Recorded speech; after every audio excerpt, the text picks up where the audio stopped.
Hey, everybody, we What are up? live. Live on YouTube. Live on the tube. That is of THC. you. Yeah, the Yep. THC on the U. Wait, THC on the YT,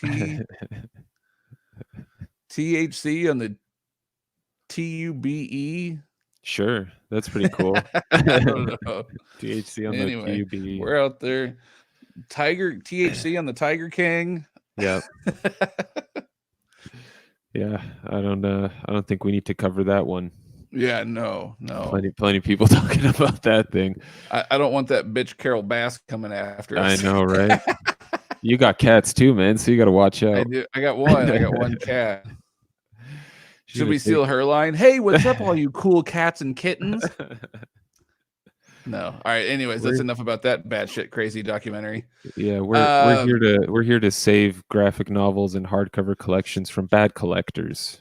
Yeah. Who don't treat them well. Liberating those books. Yeah, Set those puppies free. Yeah. For those of you watching this after the live stream, if you're new, be sure to subscribe. We do these streams once a week at least. And then we post content daily, so be sure to do that and hit that like button as well. Helps us out quite a bit. Yes, it gets us attention and stuff. So, but anyway, if you like the video, just let us know. Be sure to comment down below as well if you had any questions or wanted to get something off your shoulders. We're always willing to chat with people and whatnot.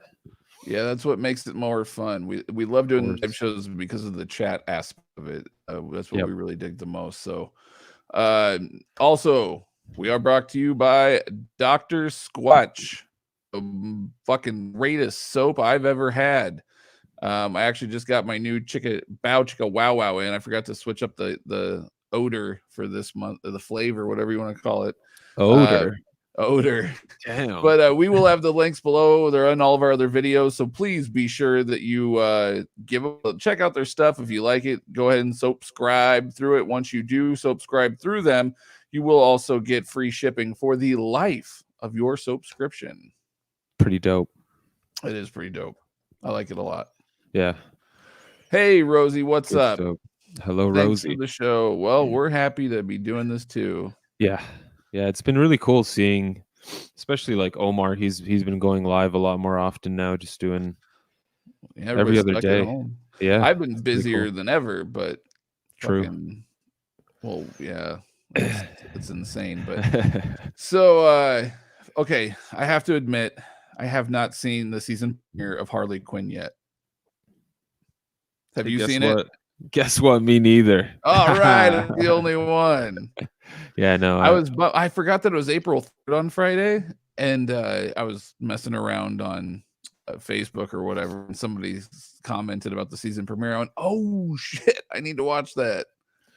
It's just such a fast turnaround, man. I completely forgot that it was so soon. It was a super quick turnaround, which I love. Don't get me wrong. I love the show, so I'm quite all right with that. Yeah, I'm excited. Maybe if it'll show up. Why won't there it goes? Hey, what's up, Rhino? Awesome. I love the pick. Yeah, getting more international every week, man. Every week. Yeah, people from around the world. THC's going worldwide. Yeah, worldwide. But it's been a weird week not going to my comic shop. You know, it's been kind of strange. They're completely closed, so it's not like I can even go there and be like, "Hey, I want to buy a hardcover. Here's some money." I can't even do that anymore. It's kind of weird. Yeah, mine are still open. They're just they're doing curbside delivery, and they are shorter hours. Nice. But they are still open. They're peddling their games and their toys and everything else that they can to try to, you know, remain open and make some money. So I did swing in there actually this week. And I was looking for the Witchfinder Omnibus. Unfortunately, they didn't have it, but they did have Baltimore Omnibus Volume 1. So I did grab that. So I did buy something. I wanted to support them in some way, shape, or form. Sure. So I did grab Baltimore Omnibus. Paid full cover price, a whole $35. Wow. Yeah, right. But no, it's a book I really wanted in. I ended up having to order. I went to actually 2 or 3 comic shops that day searching for Witchfinder. Damn. Unfortunately, was not able to find it. So I did end up having to order it off of Amazon because it's not on IST anymore. It's not on anything. So I did order it off of Amazon, though. It says it'll be here in a month. So we'll see. Yeah. That's been the weirdest thing, man, seeing that like April 29th, May 1st, Amazon Prime delivery date. Yeah. It's weird, but that's not bad, man. Even $35 for like those are No, pretty. it's not bad at all. I'm not complaining. It's a nice book. Have you seen it? Like, have you gotten your hands on it yet? No. Dude, no. Is it any different than the BPRD nice. stuff? I honestly, I think it's slightly nicer. They're the same size. Obviously, they're not OHC or any of that. Right. They're like standard size. But the I'd say the dust jackets are like the same quality, which is sort of that flimsier kind of thinner paper. But the actual book itself, I don't know. There was something about it. I was kind of like, this is a really nice build. I really like what Dark Horse did with that. Yeah, I'm still hopeful they do like a whole Mignolaverse library edition thing. I doubt it. It'd be so many books, but dude, cool. It'd be a bajillion books. Well, and also Baltimore Omnibus Volume 2 is supposed to be dropping. I think it was originally this upcoming Tuesday.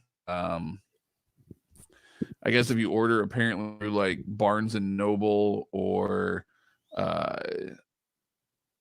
Amazon, things like that, you might still be able to score it. But gotcha.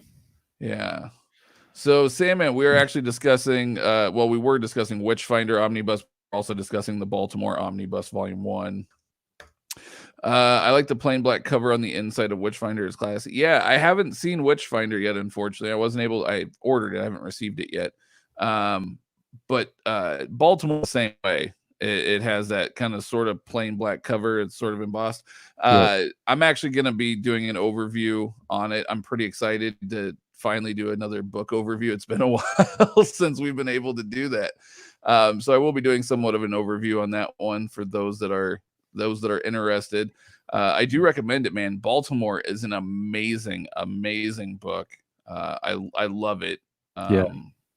I haven't read Witchfinder yet, though, so I'm really excited to get that one in and read Witchfinder. It's good. I don't think I've read anything from the Mignolaverse that was bad. I don't think there's anything that was bad. From what I have read, I haven't read everything. I've read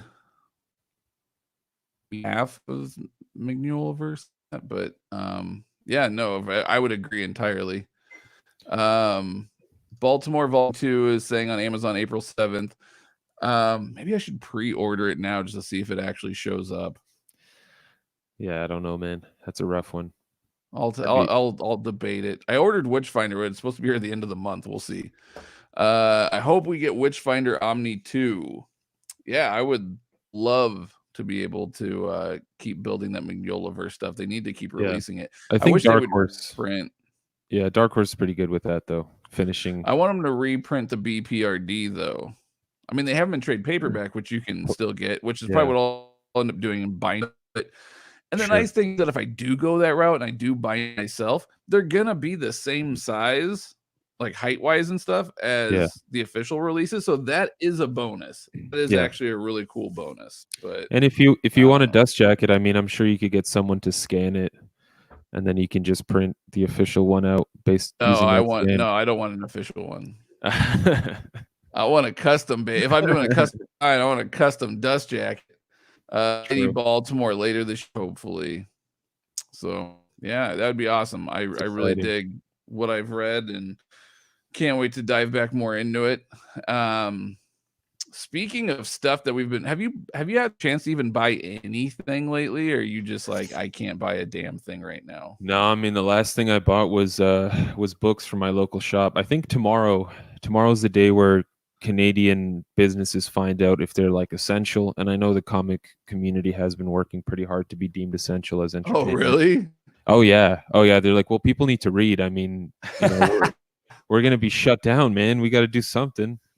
A lot of these places won't make it through. Yeah, no, that's very true. That's very true. I think that would be cool if they were considered essential. I don't know if it's good for coronavirus. Sure. I think that's good for for a lot of people that go to comic shops rarely leave their houses as is anyway. that's So I mean, true. might be okay. But hopefully we'll see. I know Jim Lee's trying to help out local brick and mortar shop. Well, not local, but brick and mortar shops. He's doing pretty much a drawing every day that he's auctioning off on eBay.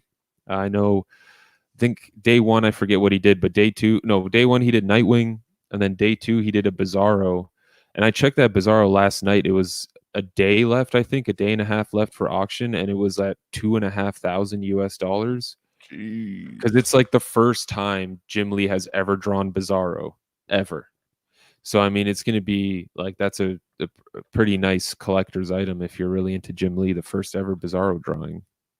Nightwing 1 was going for like 5,600 or something like that. Jeez, crazy, man. Yeah, it's I'm like, it looked good. Don't get me wrong. Like, it looked amazing, but I was just like, I cannot justify those prices ever. It's crazy. And I think day 3 he did like Israel, if I'm not mistaken. Yes, I saw that one too. I wonder who he did today. But that's cool. I like that he's doing that. I think quite a few artists are doing little things here and there. I know a lot of them have been putting up these like name 6 characters and I'll draw them for you. Yep. I've seen that. So I don't know how easy, if that's possible to see even, but he did Dr. Fate today. That's beautiful. That's damn sweet. That's really gorgeous. Cool. Yeah, but it's really cool. You can get those on eBay. Just look up. I think you can go to Jim Lee's Instagram, and there you go. Yeah. Says Mignola also auctioning sketches on eBay. So that I might actually, that would, if I had money, disposable income, a Mignola sketch. I mean, damn, I love that dude's artwork. Inman says BPRD, The Beast of Argu and Others paperback is supposed to come out in June. I'm not familiar with that. Are you? No. Let's see. I've only read the Mignola stuff like as it drops in official either Omnis or library editions, etc. So anything, if it hasn't dropped officially yet, unfortunately, I hate to say it, but I'm not. It looks like that's a regular trade, except for Lobster Johnson. I am familiar with Lobster Johnson. Right. It looks like that's a regular trade paperback, sort of collecting a few one-shots that were done recently for Hellboy and the BPRD. So nothing crazy there. I'm sure they're going to do like a Hellboy and the BPRD omnibus set because they need to. They've released all the paperbacks for like the, what is it, like 53, 54, 55, 56, but they're just like thin trade paperbacks. It's nothing like official. Image is doing something with Ice Cream Man to help raise money for brick and mortar shops. Damn, I'm intrigued by that because I love Ice Cream Man. Get drawn in the next Ice Cream Man issue. Is that what it is? No, I'm gonna I was like, I'm looking right now. I'm scrolling really quickly through our Image emails to see if Image emailed us anything about it. This is all just early reviews that we got. Looks like they're selling new mini comics online. That reminds me, man, something I wanted to talk about. So Maxwell Prince, who wrote Ice Cream Man, he has a new mini now at Boom. Yeah, it took me a minute. I was like, named King of Nowhere. Oh. Yeah. And I read issue 1. It was a good time, man. It was fun. Yeah. I don't know if the artwork's not for everyone. It's it's like a painting kind of style, kind of like Jeff Lemire. But does it fit the story? That's the biggest thing. Does it fit the story? So far, I mean, it's, you don't have any predisposed notions in this world. It's like, so basically the story is this guy that you don't know much about. He sort of wakes up and he thinks he's on a drug. He's on like an acid trip or something. So it fits very well. Yeah. And he's in this world where like there's like a fish guy that there's all this crazy stuff happening. It's really cool. It should be exciting. It's only going to be 5 issues, which sucks because I feel like it's a crazy world where they could do whatever they want. But maybe we'll see a sequel. Between Ice Cream Man and what you just explained, I almost wonder if Maxwell Prince likes to indulge some of the LA himself. Sure. You got to wonder. I think so. Yeah. I mean, you write what you know. Kind of batshit crazy stuff, like great stuff. Don't get me wrong. Yeah. Ice Cream Man is like one of my favorite books. But so I did a couple other little buyings lately that I'll be doing some overviews on. A couple of them I've already gotten in, some I'm still waiting to get in. But I figured if I can't really send stuff in to get bound right now, I'm just gonna start buying stuff that's already been bound.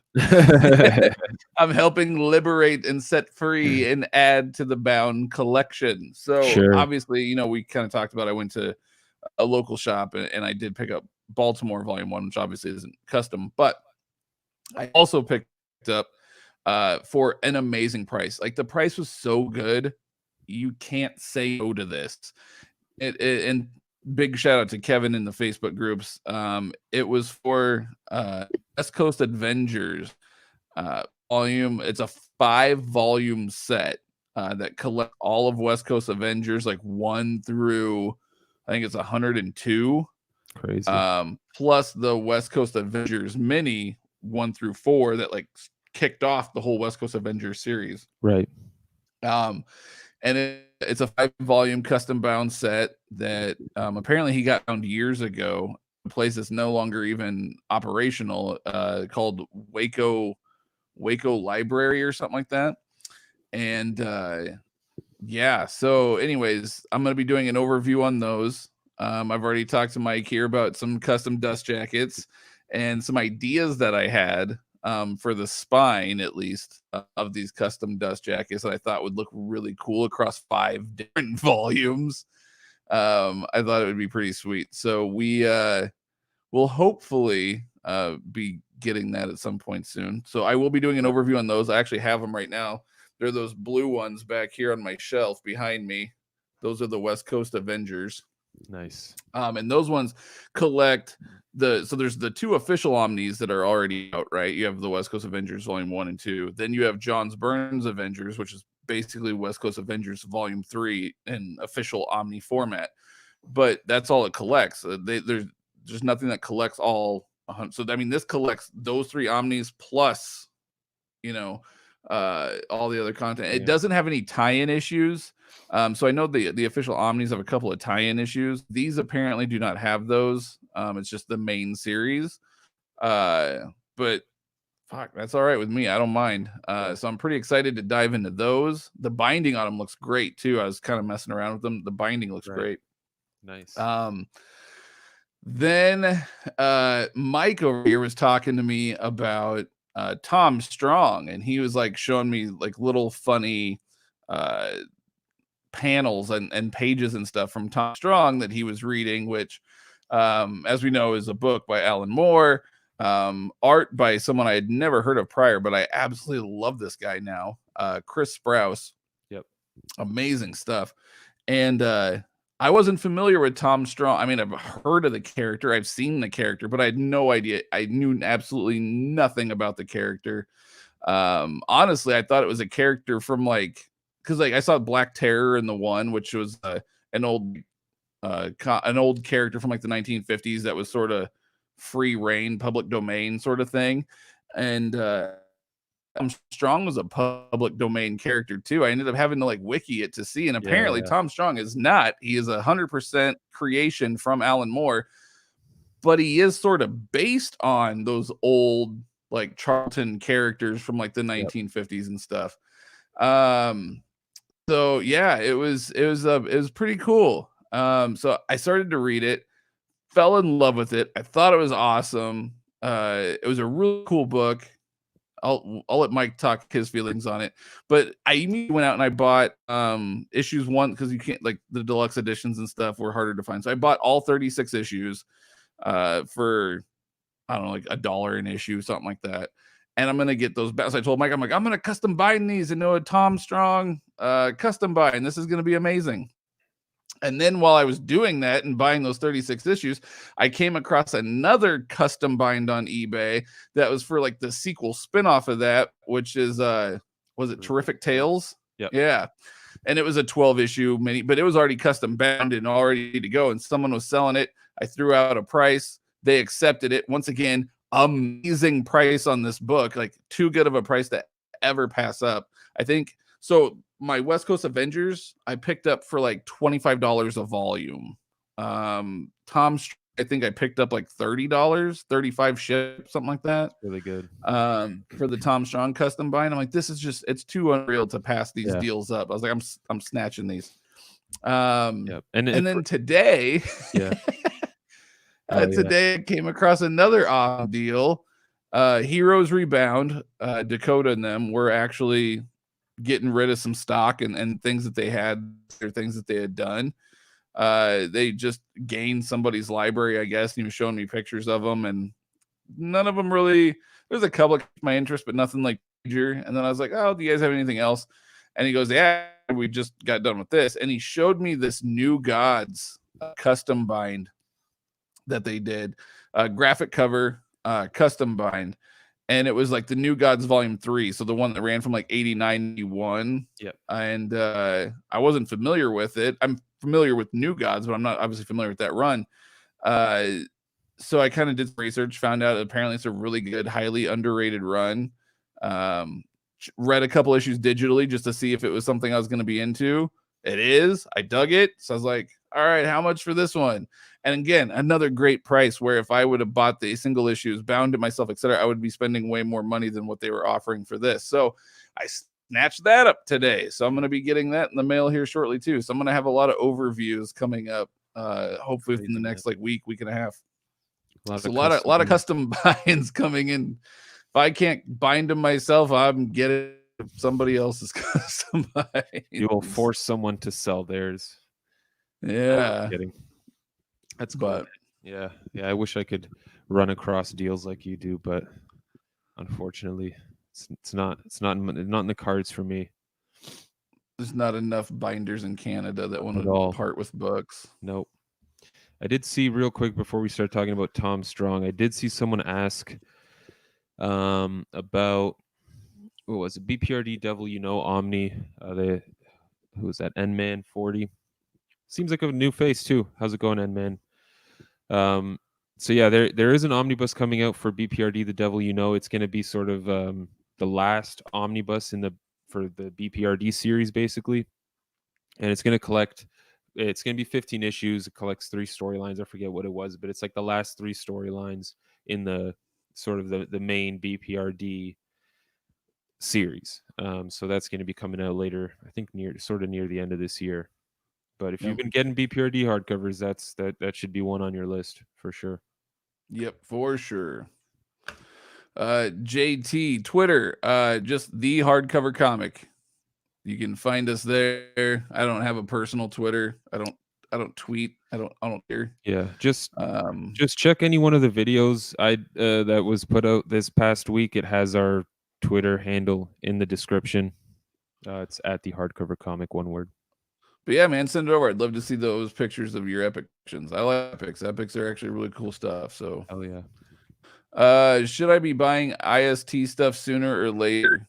I'm not sure. I'm not sure if what you're exactly meaning by that, but IST, like if you're asking if they're a good company, the answer is hell yes. Everybody buys them. Even Mike will buy from them occasionally when he can. He actually has 2 boxes at my house right now that are just still sitting here waiting to be released into the wild. By the time I come there, I'm probably going to order another set of books too, because it's who knows how long it's going to be. It might as well. Yeah, might as well. So yeah, I mean, if you're asking if they're a good company, the answer is yes. IST is amazing. They're still getting in some of the backlog stuff. So I mean, they still got plenty of stuff in their warehouse to ship out. It's just no new books they'll be getting for a while, unfortunately. But they'll have a lot of backlog and stuff that you can buy, and they've been releasing a lot of damage sales stuff lately too. Unfortunately, someone scored all the BPRD hardcovers, and I was like, damn it. Yeah. I was really hoping. I mean, they're still fairly cheap to begin with, but the damaged ones were really cheap. So I was like, yay, and somebody snatched them. I would say sooner rather than later, because like everyone's being optimistic and it's awesome, but this shit could go real bad to a point where like IST may not exist, or it could get real bad to the point where these books all get really, really expensive because things have just fallen apart and the world is not the same anymore, and all these companies are closed and stuff like that. I would get it sooner. Yeah, no, IST is good. They are still shipping things like that. If that's another question, like IST is still shipping. They're not.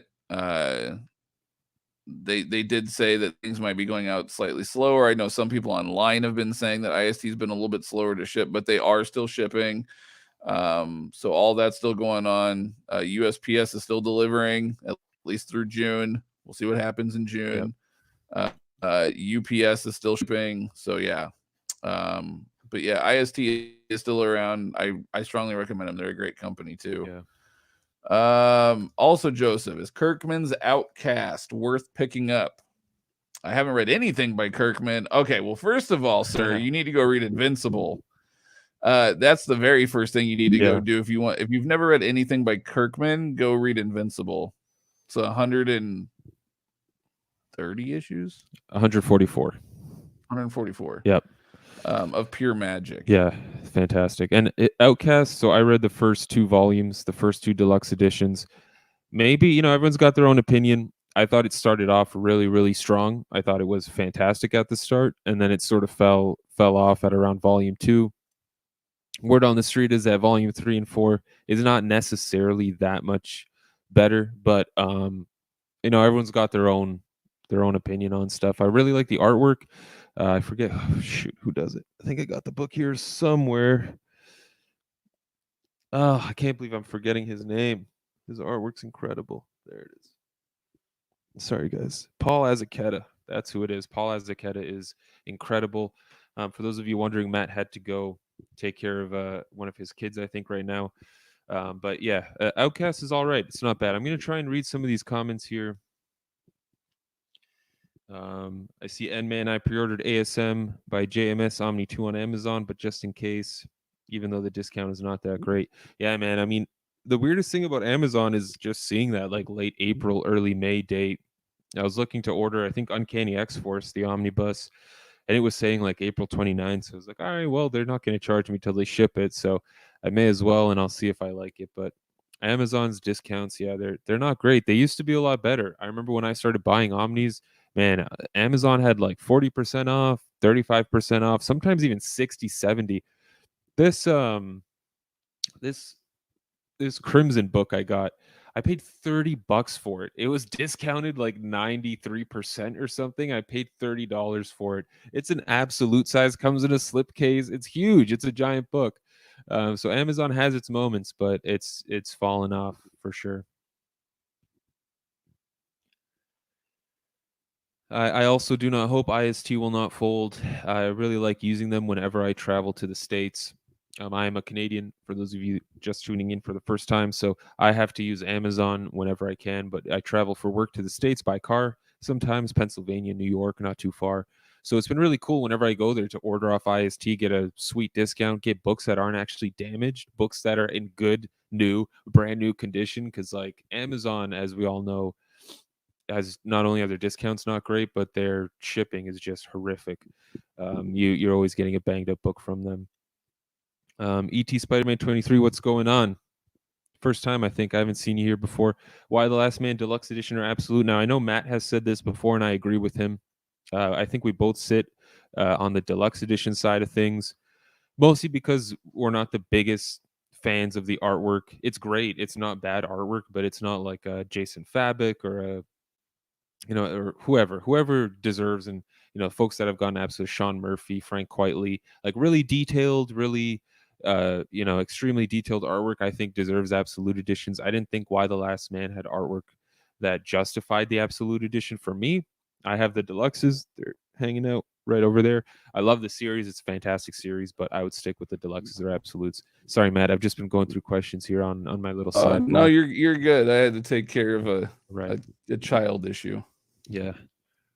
I just finished up ET Spider-Man 23's question about Why the Last Man Deluxe Edition or Absolute.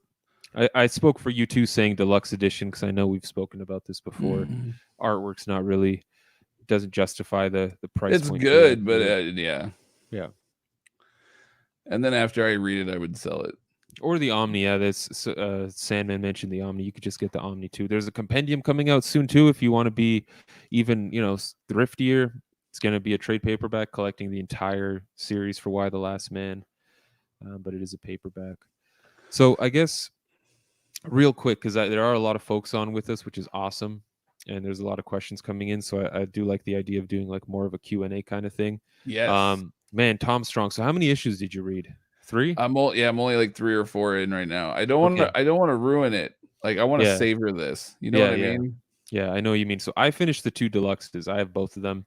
They only collect up to issue 24, which is a bummer. So you're still missing A what, third of it 24 pretty to much. 38, 24 to 36? 37, I think. So like, yeah, like a third of the series, but this is basically all your main characters. You got Tom in the middle. You got Newman here.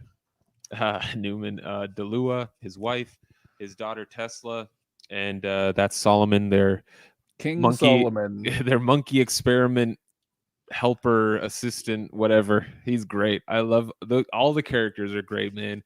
You love all these characters pretty much, and so quickly too. Alan Moore's so good at making you feel like these characters have been in your life for years. You know what I mean? Like you've been Yeah. reading about them and they've just been a staple character in your comic book collection this whole time. It's incredible.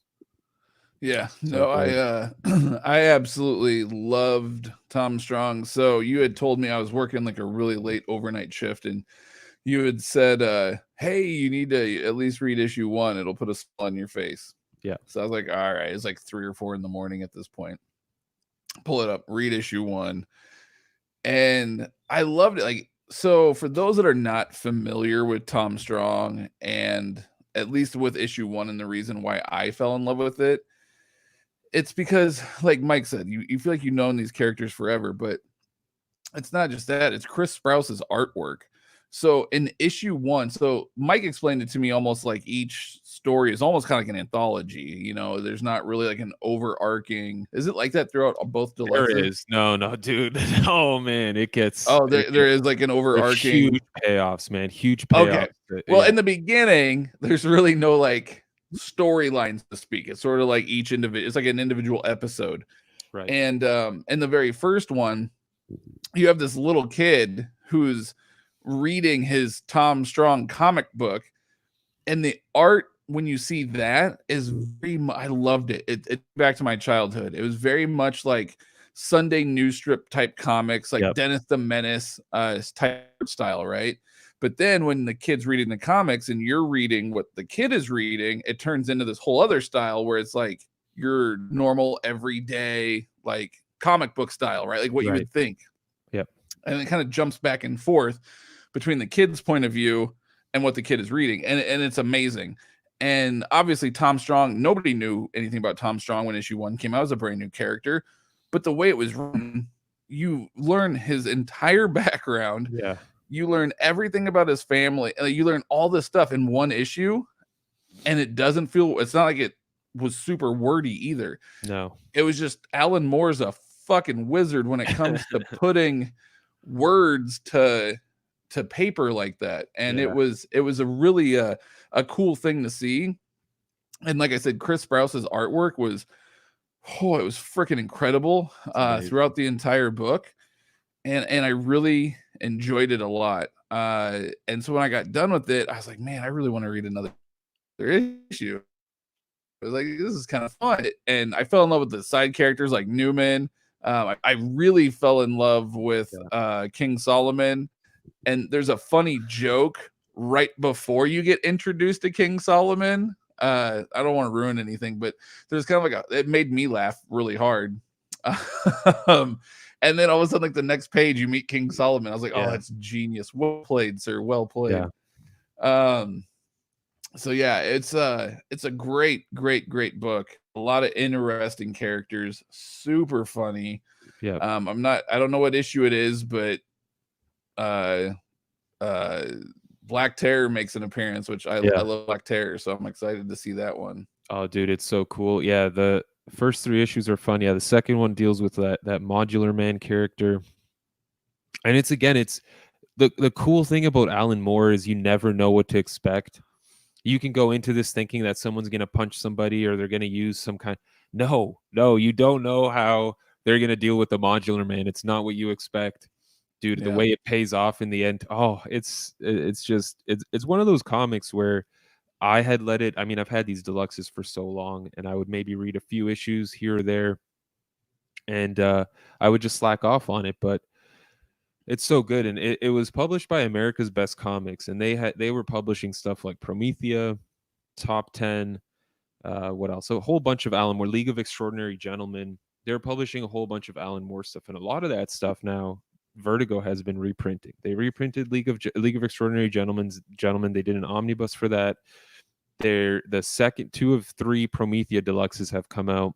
There was an absolute top 10, an absolute edition for that. So like, could we see a goddamn Tom Strong omnibus someday, or absolute edition? Because what's really cool is after a few issues, you have Chris Sprouse doing the main artwork, but then they're doing like flashbacks, and you get guys like Art Adams, Jerry Orway, a lot of really, really awesome creators. I think Sam Keith jumps in there for a story too. Oh, A nice. lot of really cool artists, and they all add their own style, right? You're going through different time periods, different universes. Oh, it's so cool. I had a great time with it. Yeah, and the panels that you were sending me and stuff, which got me into reading it, were great. Like I was laughing really hard at some of those panels, like the ankle biter and Yeah.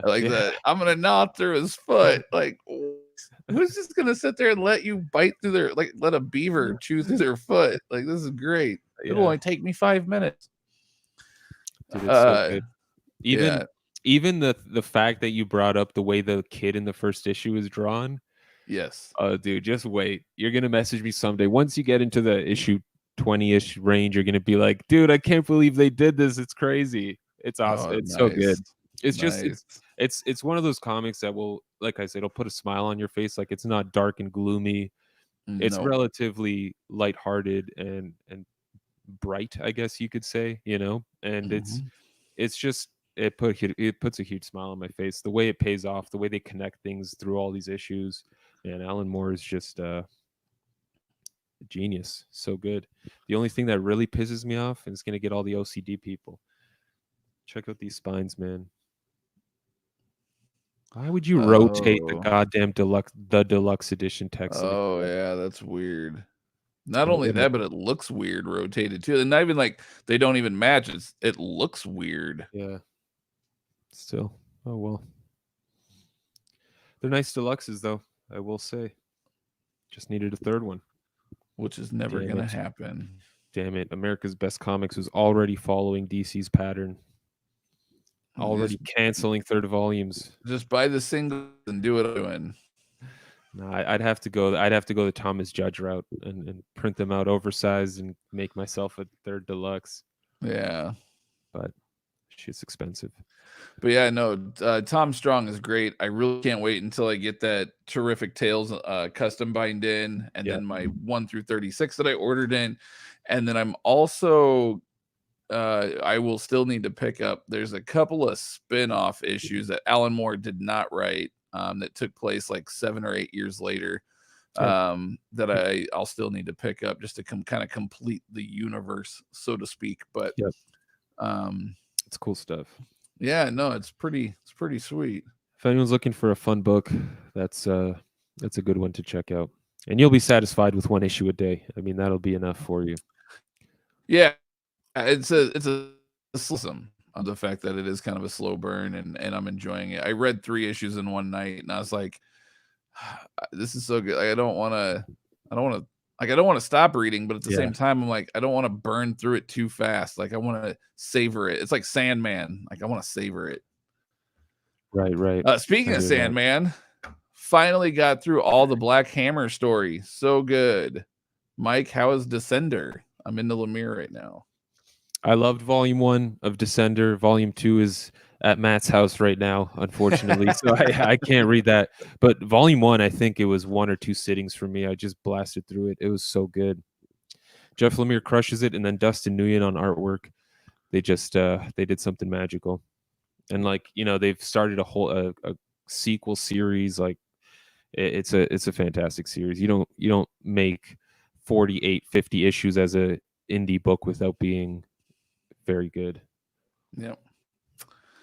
I was told that Uncanny X-Force Omni was missing something that the complete collections had. I'm not sure. Yeah, I'm not sure either. I'd have to take a closer look. It's very possible. I know that a lot of times the complete collections will add like a couple extra like tie-in issues Right. that are really kind of more throwaway issues, I guess you could say. Like it's nothing that like pushes the story. So like if it's not in the official, like you're not missing anything. But as a completionist, a lot of people prefer to have it. But I've never actually fully read that story. I think I've read like half of it, and then I kind of fell off and just never got back to it. It was good from what I read. Parts that made me laugh, but it wasn't something that like gripped me and made me be like, "This is amazing. I must continue." Well, try Uh, folks. Joseph was asking because more people are buying from IST, like Harrow County Volume 4 just became unavailable. Oh, So my thought process on that is, well, one is Harrow County is a small publisher book, right? It's not one of the big two. So therefore they're probably not printing massive amounts to be pumping out to the public at once. Not only that, but IST will oftentimes order like smaller amounts, and then you'll see stuff like go unavailable on IST, and then a week or two later it's magically back in stock again. yeah. And that's because they're like, oh, it's sold out, let's order more. The problem currently is that, well, no, actually I was told that Diamond is still shipping old stuff, like stuff they still have in their warehouse. So like Harrow County Volume 4, if Diamond still has it in their warehouse, IST can still get it.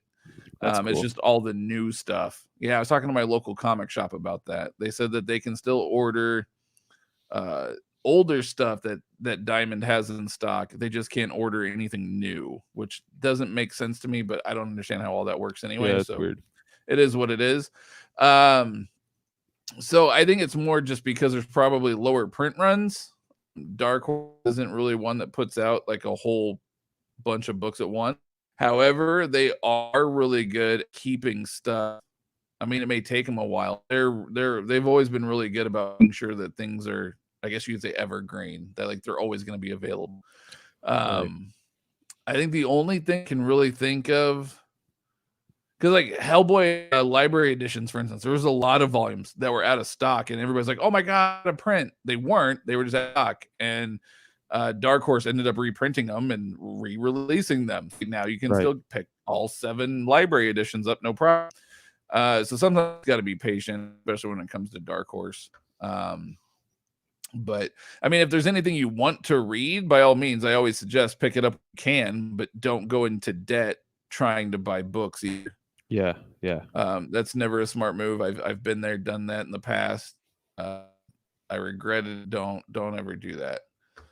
But if you can afford it and it's on your list, yeah, by all means, man, pick it up right when you can, just in case something happen and things go out of print or what have you. Yeah. Rosie says I should be getting my Uncanny X-Force Omni tomorrow. Nice. Very nice. It's a good time. Rosie also says Descent great. Yeah. What else is coming out for Why the Last Man? I think they've done the Omni, they've done the Absolutes, and they've done the Deluxes, and I'm pretty sure the trade paperback floating around. Yeah, just that compendium. That's going to be the last possible way they can release it. Yeah. Other than that, I think that's about it for Why the Last Man. Make the TV show. There was talks, and then it got scrapped.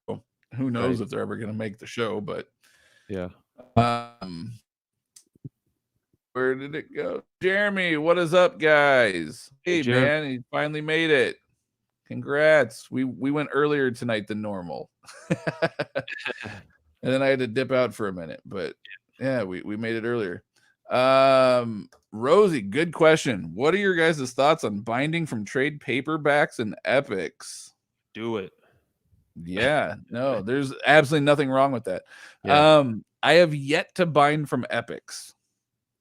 I want to, because I want to bind my Moon Knights, which I know some people are gonna be like, that's sacrilegious, but I don't care.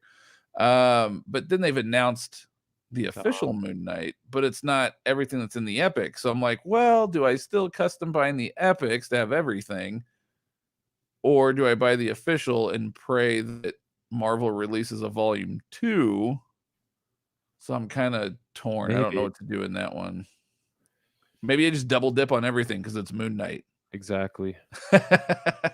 Show your love, man. Yeah. But no, man, as far as binding trade paper, I mean, Mike does that quite All the often. time. It's unless you find a really good lot online or something, I mean, it's probably the cheapest way to make binds. I don't see any issues with it. They usually give you a table of contents. They usually give you issue separating pages. Like it's great. It's great. All this extra stuff you would have to do is already done for you. It's nice. I just like single issues. So I prefer trade paperbacks if it's newer books, but if it's like the older, like 80s, 90s, etc., I prefer singles just because of the fact that it's a lot of times you're going to have that newspaper print, which Mike and I both strongly prefer newspaper print over that glossy. So if I can have the singles in newspaper print, I'll always take that over trade paperbacks. But if it's anything that's been printed in the last 20 years, I'll do trade paperbacks or whatever's more economical, I guess you could say, whatever's cheaper. Yep. Yeah, it's the way to go. Save your money wherever you can. It's your book at the end of the day. Who gives a shit? Make it out of whatever you want. That is true. That is very, very true. Let's see. A lot of comments on X-Force. Greg, I just read the X-Force Omnibus, first time reading this run. Absolutely loved it. My only complaint was the art in the Otherworld arc. Yep. That's the Greg Ticini artwork arc. I agree. Jeremy agrees. Yep. Do you think the Man of Steel covers are going to be standard? I saw somebody else kind of answered this as too. Yeah, from what I understand, they are standard, but we're going off of Amazon solicitations really kind of at this point. So who the hell knows? Well, no, I think it was officially announced on like DC solicitations. Oh, was it? Seeing it, yeah, that it was standard size. Yeah. Well, DC changes their minds like that's true too. As many times a week as I change my underwear, which is once. No, I'm kidding. I'm kidding. But like cancel the change. Yeah, no, DC changes their mind like at least 5 times a week. So honestly, who the hell knows? It was an omnibus, then it was an OHC, now it's a standard. Like, who knows what they're doing? It might be an absolute. There's too many issues, I think, to do that. Well, maybe not, because they did it with like Preacher and stuff. And Sandman. I mean, hell, look at Sandman. So yeah, that'd be cool. I don't know. No matter how they do it, though, that is a book that I will collect. And if they end up doing Omnis later on, I will double dip or sell my deluxes and get the Omni. But that is definitely a series that I will definitely be collecting, no matter how they put it out. Fair enough. You would too, right? I would. I don't know if I'd go for these standard hardcovers. Maybe. Really? It's Burnt Run and Man of Steel, and you don't have the trade paperbacks, do you? Look, man, we're talking about Superman. I'm gonna be hopeful, like Superman would be, that we'll get the oversized treatment someday. Well, no, I'm with you. That's why I say double dip. Come on, man. Maybe us buying these standards is gonna be like, they're like, oh, these are selling really well. Like every comic nerd has told us for the last 30 years. Let's do an oversized treatment. Like, well, maybe it depends on. Well, maybe it'll win the voting for one of our giveaways someday. Giveaways, Patreon. Nice segue. So speaking of, we have a Patreon, patreon.com/the hardcover comic. And we actually have some Patreon subscribers on with us right now. And we are actually doing the drawing tonight after the show. And the giveaway for this month was the Harleen Deluxe Edition. We're going to get ordered. Obviously, shipping might take us a while. Once we get it, we'll do an overview of the book, and then we're giving it away to whoever the winner of our Patreon subscribers are tonight. Yep. So if you guys are one of our subs, make sure you're paying attention to Patreon, because we might be announcing your name tonight. That's right. Yep. Should be very exciting. I'm going to do it right after this. Yeah. So all of our Patreon subscribers that chipped in for the month of March, you guys are all in for the drawing. If you have joined us since the beginning of April, you'll be in for next month's drawing. But yeah, so we do a really cool thing where any and all money that we make off of Patreon goes straight back into the channel, meaning giving back to you guys. So we're gonna buy the book, which we have everybody vote on. We don't even pick it. We send out like, how many samples did we put out this month? Like 6 or 7 different options. This month, 5 different I don't know. options. I think it was 4 or 5. We put out a bunch of different options. We let our Patreon subscribers vote. Whatever the winning one is, that's the book we're going to do an overview on and give away. And this month it was the Harleen Deluxe Edition. Our goal is to get to the point where we can do multiple giveaways a month. But right now it's a slow build. But we're happy, and we're happy to give back, and we're really excited to be able to do this for you guys. So yeah, it's gonna be fun. And then we also give away like digital codes whenever we get them. Correct. Whatever we can give away, we give away because we don't need it. Correct. And we actually are going to have a Valiant custom bind giveaway here, probably towards the end of the year, that we're going to be doing. We're almost to 5,000 subscribers. We're like 85 subscribers away or so from hitting the 5,000 mark. So I think we're going to have to do a giveaway for 5,000, right? Yes. Yeah. I mean, I don't know what yet, but we're going to be doing something like that. We like to give back on this channel. That's what we like to do. So it's all fun. Share the fun, spread it around. Yes. Yep. Let's see. Matt D. Not sure if you guys have read The Boys, but if you have, do you think they will ever reprint the definitive editions based on how popular the show is? If Dynamite was smart, which they're a smart company, but I would say the answer is yes. But I think they would wait until after season 2 to make sure that the interest is still there, because those definitive editions are going to be obviously more pricey. But in my humble opinion, the answer is yes after season 2. I hope so. That'd be so nice. I'd definitely pick those up. I know they did. They've been putting out like those new trade Omnis, collecting the series for those of you looking for a smaller weight to collect it. But yeah, those definitive editions would be nice. Hella expensive, but worth it. Yep. And man, I have all 9 volumes of the Man of Steel paperbacks, dude. I'm so jealous. I had all 9 of them at one point in time, and then when I was buying my house, I unfortunately had to part with a lot, and that was one of the sets I parted with. Because as you know, at volume 4, and now I think another volume, we're out of print and fetching some decent money. Yeah. But my plan originally was to take those 9 volumes and bind them. Was my initial, because I never thought we'd see a Man of Steel hardcover ever. So yeah. No, that's awesome though, man. I'm very jealous. It's that nice newspaper print too. That's awesome. A3N.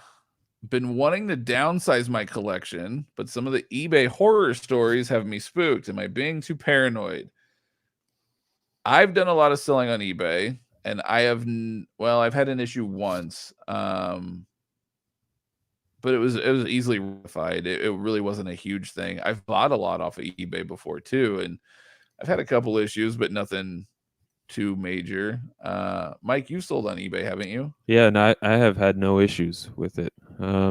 Selling, you just gotta overpack, man. Just overprotect the shit out of that book, because I mean, yes, take pictures too for the if you're gonna kind of go that, make sure you're kind of taking bending and stuff, because obviously some people are, they're scammers. I would say that is few and far between.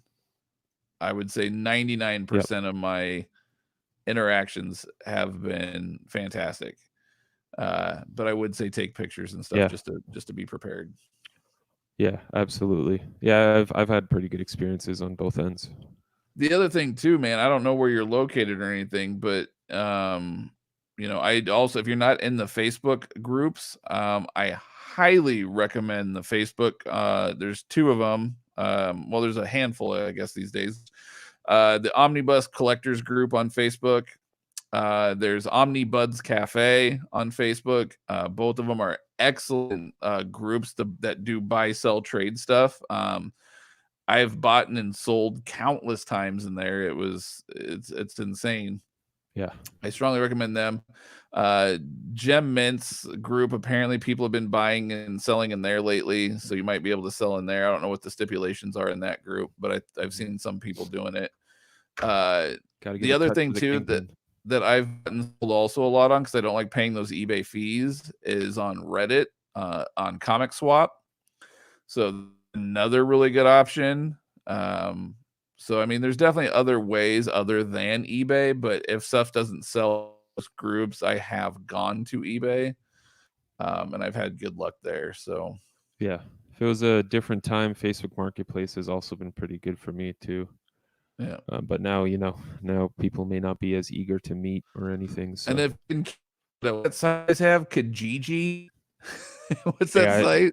Yeah, Kijiji. Yeah. Is that how it's pronounced? That's how it's pronounced. Yeah, it's fallen off. Nice. Yeah, it's fallen off quite a bit now. I don't use that anymore. It's like Craigslist. Pretty much. Yeah, it's pretty much Craigslist. Yeah. Canadian Craigslist. Canadian Kijiji. All right, JT, I sent you pictures of Twitter. I can't pull them up on the screen, man, because I'm only logged into Twitter on my phone. I don't have a way of doing that. But let me take a look here. Oh, what do we got here? Got a couple of amazing Spider-Man epics. Spider-Man No More and The Goblin Lives. Some nice Stan Lee stuff. John Romita Sr. Nice. I remember JT did tell us he was reading some Stan Lee. Yeah, Spider-Man. Man. Nope, those are good. Those are good books. Especially The Goblin Lives. That's a fun story. So no, man, those are awesome. Those are really cool. Congratulations on picking those up. I'm glad you're enjoying them.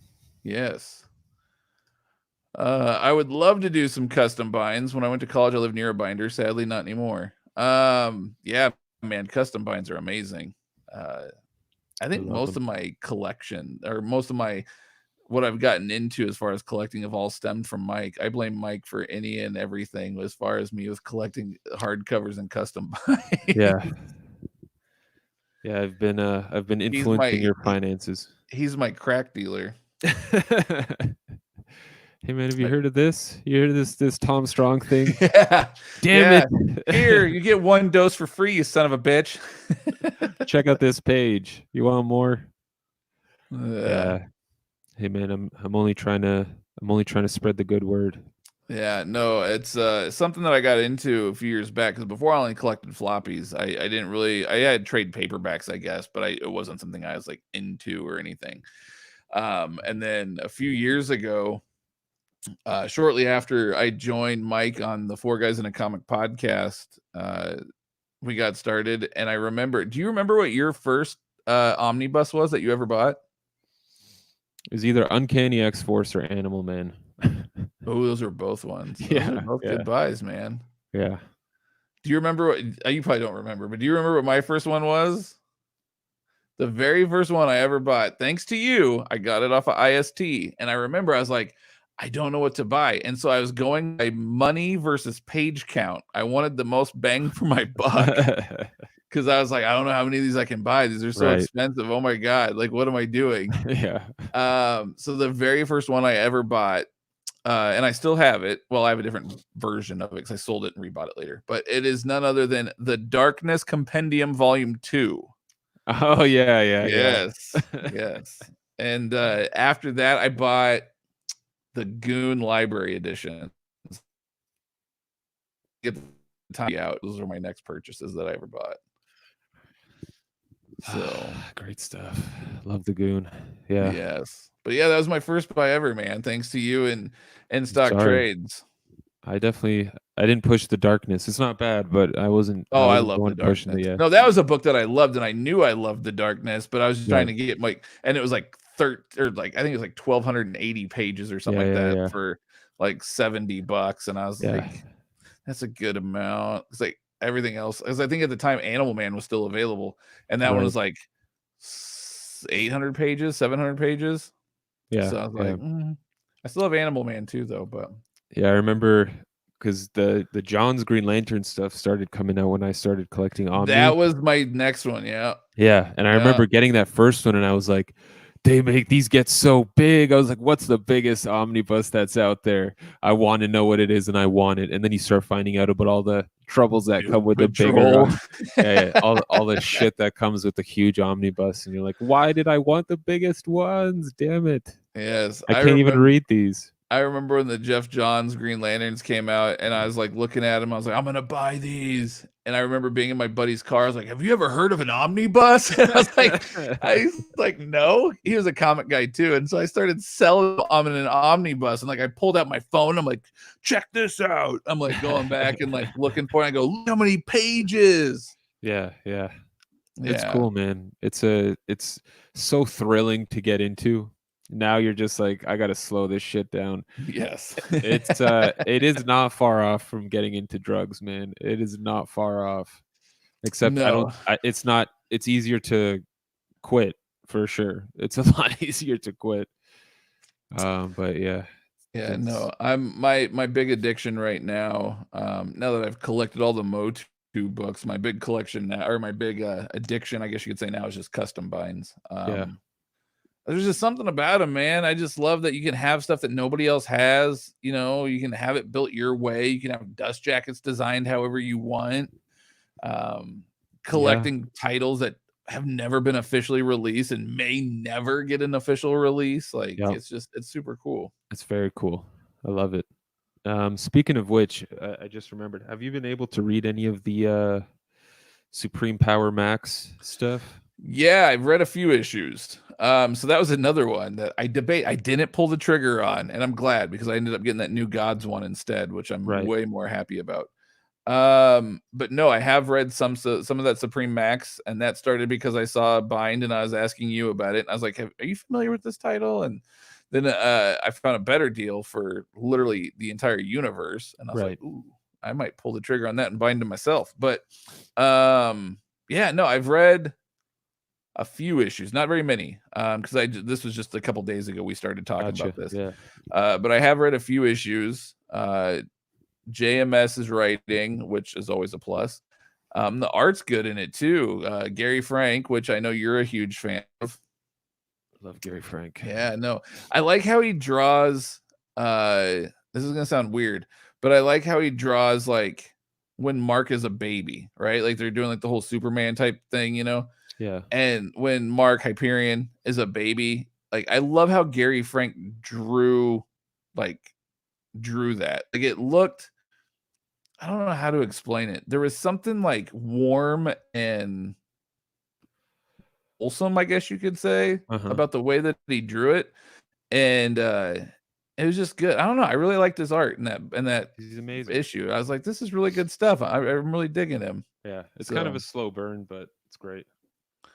Yeah. So no, I'm actually getting to the point now in that book where like the first couple issues just was focusing based on Mark and his budding powers and him growing older. Yeah. But now I'm getting into the one where they're introducing all of the characters, like the Supreme Squadron, where they're introducing everyone.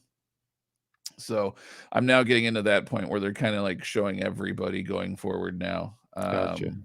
Which is fun and interesting in and of itself too, because I'm not very familiar with these characters. So yeah, they're cool.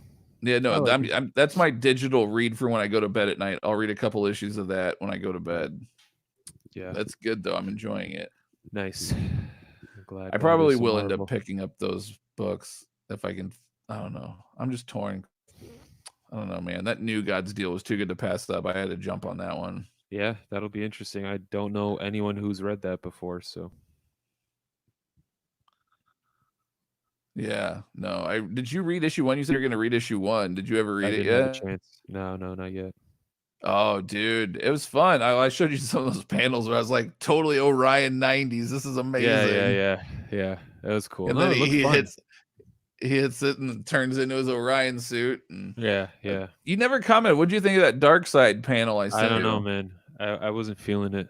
Yeah, I had a feeling. I was like, this is way different, but there's something weird about it that I like, and I don't know what it is. I don't know. It kind of gave me like a penguin kind of vibe to it. Oh, yeah. His face was elongated. I could see that. Yeah. But, I mean, aside from that, you know, he looked cool. Let me see if I can pull it up here. So for those that don't know what I'm referring to, this is the final panel in issue 1 in New Gods Volume 3 where they're showing Darkseid. And I had told Mike, I said, I don't know what it is. I said, but there's something about this dark side. I go, I know it's not drawn like your typical dark side. I go, but I really kind of dig it, and I don't know why. See if it goes into focus here. Yeah. But that's the dark side there. It's not bad. I don't know. I dug it. It was different. I don't know. There's something about it to see other poses and whatnot, you know. But yeah, no, I'm excited though. I don't want to show you guys pictures of the custom I just got though. I'll have to wait till I get it and I do an overview on it. That custom is fucking it's really nice. Did a really good job designing it. Let's see here. Where are we at? Someone was asking questions on Absolute Day Tripper. Pre-ordered on Amazon just to play it safe. Probably a good idea. Yeah. I'm very excited for it. I remember when it was first solicited and then I saw it disappear off of Amazon, or it turned into like one of those 2080 dates. I was like, no, why are they canceling this thing? But thankfully it is coming. It's coming. No. I'm excited for it. I like the story. It's a very slice of life type of story. I'm not familiar with it. I can't comment. Fair enough. It gets pretty heavy sometimes, but it's just nice. It's just like I said, like a slice of life kind of feeling to it. Yeah, following a character's life throughout different stages as they age and whatnot. It's cool. I'm looking forward to the absolute size. I do like Fabian Moon's artwork a lot. Fabio Moon is an awesome artist. Who wrote Day Tripper? I think it was Gabriel Ba. Yeah, Gabriel Ba did. He doesn't do too much, mostly indie stuff. Yeah, I'm familiar with him, but yeah, I've never read Day Tripper. I don't know anything about it. Yeah, it's still a little too pricey for me on that Canadian Amazon. I'll check it out. I've heard a lot of people talking about it lately, so yeah. What an Eisner, man. Jeremy, highly recommend Facebook groups over eBay when possible. Yeah, for sure. I'm with you 100%. Yep. Sandman was also curious about your thoughts on Day Tripper. Yeah, I'm looking forward to it. Near Mint told me to wait on the Epic Collection, The Goblin's Last Stand, because Amazon wants 81 for it. Oh, that's right. That's the one. Yeah. No, man, definitely don't buy stuff. Marvel's really good about reprinting epics as well. So just hang tight or buy the ASM omnibuses. You can get those pretty cheap as well. Yep. Phil Ailing. Hello, all. Hello, Phil. What's up, Phil? And man, what are your thoughts on Marvel Masterworks? I get criticized sometimes for buying those, but don't understand why. I only get them to fill gaps in my collection. First of all, I'm just going to say, because I know you have a lot to say about Masterworks, anyone criticizing anyone for anything, what they buy is just stupid. Like, let that person buy whatever the fuck they want to buy and put in their collection. It's they're the ones who deal with it at the end of the day. Correct. Do whatever you want to do, man. Buy all the Masterworks. Yes. Yes. But I know Matt is he does have a I have one. I have one right now. I did. So I went out the day it dropped. I bought this thing. It was the Marvel Masterworks Ghost Rider Volume 1.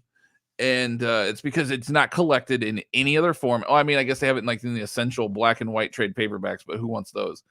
Other than that, it's not collected. The original Ghost Rider run from the 70s. No trade paperbacks, no omnis, no nothing. And they just released this one last October. Right. So Marvel Masterworks Ghost Rider Volume 1 I bought. Now, I was kind of unfamiliar with the Marvel Masterworks collection prior to this buy. I knew the cover price on these are $75, and I was like, oh, that's a lot of money for a 12 issues, I was like, that's a lot. It is. If you think about it, it is a lot of money for 12 issues. Yeah. But IST had it for 50% off. So I ended up picking it up for $37.50. So I was like, well, I'm not going to complain about that at all. This is a gorgeous book. I finally got it in my hands. I did an overview on it. And I was blown away at the quality of these books. I definitely understand why they call them Marvel Masterworks.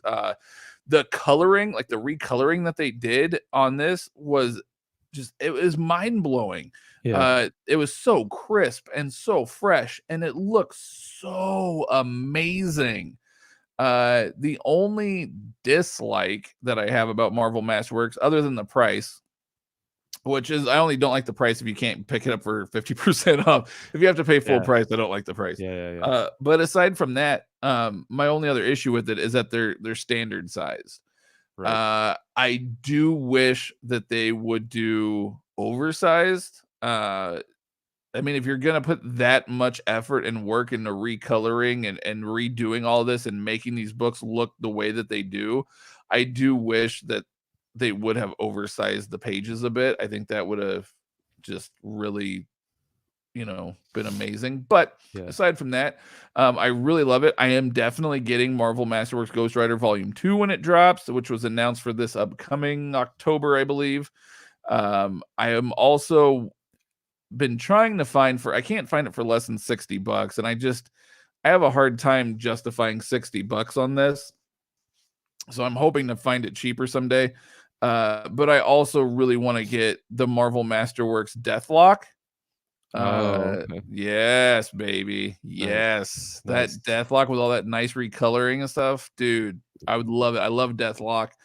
So I, I don't know. I gotta find it for cheap. I can't justify the $60 that it's currently going for, but I do really want to pick up that one as well. And as far as filling in gaps, I mean, if that's your thing, you're a completionist and that's what you want, by all means, man, go for it. You know, there's Deathlock. Are they ever going to make an Omni out of that? Probably not. Yeah. Ghost Rider, I sure as the hell hope they do. But if not, I'll have these beautiful Marvel Masterworks on my shelves. And I mean, they look kind of out of place on my shelf because it's like that one book, but it's whatever. I don't care. I'm not collecting a library for anybody else. My library is for me and me only. So screw the haters, man. If you like them and you're reading them and you can justify the price points that they're at, by all means, go for it. Yeah. They are really, really well done books. Very, very well done. So Yeah. yeah. Those Masterworks are real nice, but don't let anyone get to you, man. Yeah, nah, screw the haters. They're just mad because they can't justify the price point.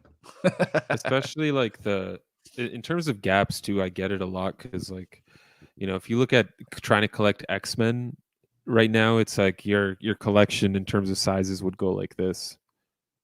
You know what I mean? Like you're going from omnibus to trade paperback to pocket novel. It's all over the place. Got to do what you got to do. Yeah.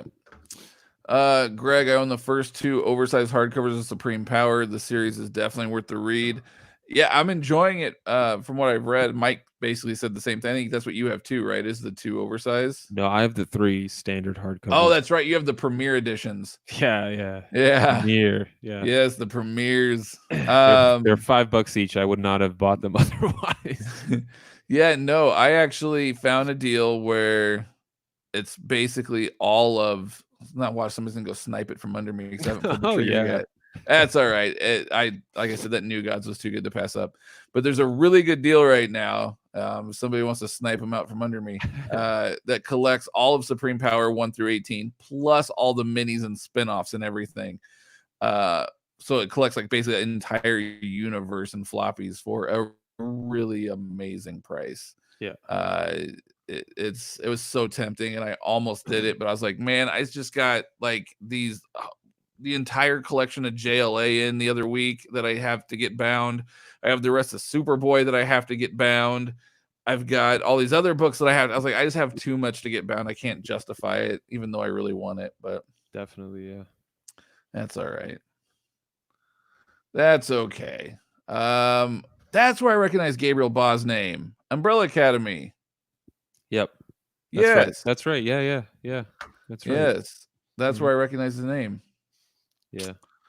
Because he did the art or whatever, didn't he? That's right. Yep. Yeah. Yeah. I was like, I don't know him as a writer. I knew him as an artist. Yeah.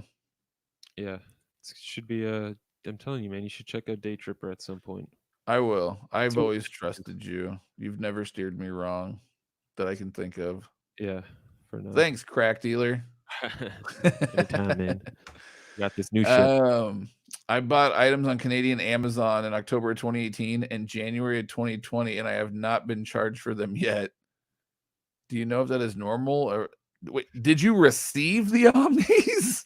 If you receive them, it's definitely not normal to get stuff for free from Amazon. Correct. Now, if they were like pre-orders and they just never were, then yes. But if you've actually received the product and they've never charged you, what is your secret? Mike especially would love to know. Keep buying from Canadian Amazon if that's the deal they're giving you.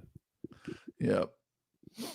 100% off. Bruce, all that work they do in Masterwork ends up in Omnis eventually. After they do about 4 volumes, it will go to OHC then Omni, but that takes forever. That's the other thing too. You gotta be patient as hell. And like I said, Deathlock, they're not gonna do any more Masterworks of Deathlock. There's the one. It's gonna be the only one. There's not gonna be any more of those. So some of these books, like, either have to be patient as hell, or just bite the bullet and get the Marvel Masterworks. Well, with your luck, you'll get the Masterworks for Ghost Rider, and then they'll announce that one. I'm holding out for. Yeah, Ghost Rider Volume 2. They announced that one. I'm definitely holding out for like what Bruce was saying, where they do 4 of them and then release an Omni. Oh, I will double dip and keep all of them. Like, I love Ghost Rider, especially the 70s Ghost Rider. It's one of the best runs. I love Johnny Blaze. Danny Ketch Ghost Rider is a lot of fun in the 90s, but Johnny Blaze is the OG. I love it. It was so good. I love that 70s like supernatural horror to it. It was great. The satanic cults, and it's a fun book. Do you know if Masterworks end up getting real expensive after a while? There are a few that are out of print that fetch a pretty penny. Yes. I don't know that I've ever seen any that like go for like Hickman Volume 1 Fantastic Four type prices, but there are some that definitely you can make profit on if you own them. Gotcha. Cool. Yup. It says my next issue, Epic Collection, Spider-Man: The Secret of the Stone Tablet Volume 5. There you go. There you go, my man. Excited. I remember reading that one not that long ago, actually, in omnibus format. It's a fun story. Look forward to seeing that Epic Collection grow, JT.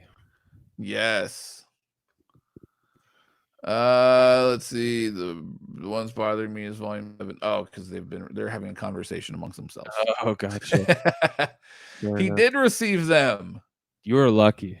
All right, then that is not normal. You were lucky. What is your secret? Mike would like to know. Yeah, what's that promo code you used? Free. Free for me.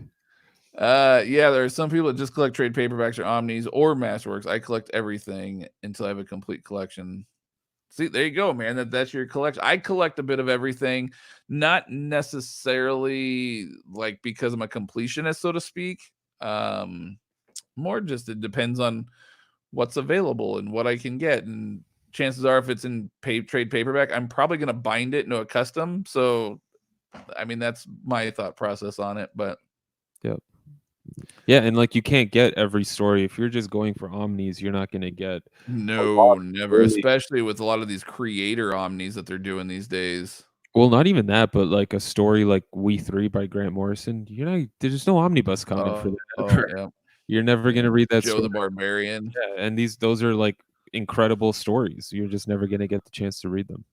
Yeah, and a lot of like the Image stuff, like Image doesn't really do Omni, so to speak. A lot of their stuff is all those oversized hardcovers and things, which are amazing. I actually prefer that format over a huge Omni like that anyway. So yeah, we'll see how that postal bad boy turns out. Oh, dude, I'm so mad I didn't donate to the Kickstarter on that. Like, I remember seeing it and being like, oh, I should donate. But at the time, money was tight. I was like, I can't do it. I can't spend it, unfortunately. Oh, man, I wish I could, though, because, damn, I saw those pictures of those Kickstarter editions, and that book is gorgeous. You're not getting any IST discount on that donation, though. I mean, you're giving out a chunk of money. But for Top Cow Image, though, you're probably not going to get 50% anyway. It's probably going to be like a 30%. So I mean, you're not really getting a huge discount to begin with. I don't know. And honestly, at this point, apparently, if Amazon's the only one that's going to get it in stock, or what, Barnes and Noble or something, you're still going to be paying more anyway. So I should have just. It was only $50, I think, if you went 50 or 60 if you went through Kickstarter. Really? Yeah, it wasn't even that much. That's pretty crazy, dude. I was kicking myself for not doing it, because it's, for those that have never read Postal. First of all, go freaking read it. It is an amazing, amazing book. Super, super good.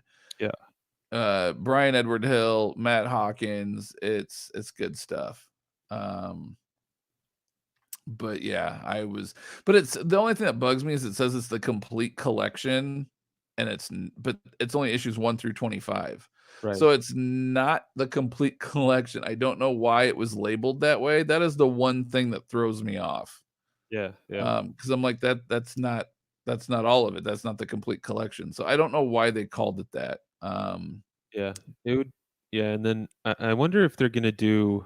Are they gonna do anything for that crossover that happened? Between like Eden's Postal, Fall. Think Tank, and that other Matt Hawkins book. Yeah, Eden. You're talking about Eden's Fall. Eden's Fall. That's right. Yeah. Sorry.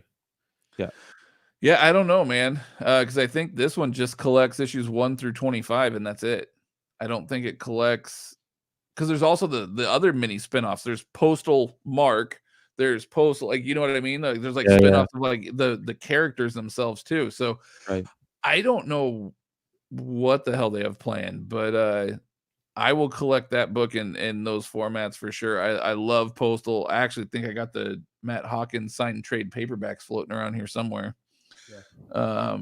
But yeah, no, Postal's such a good read. Yeah, it's a great time. Buying the Spectacular Spider-Man Masterworks myself, that'd be a fun one to have. Oh yeah. Spectacular Spider-Man? Quite a few people are pretty jazzed about that.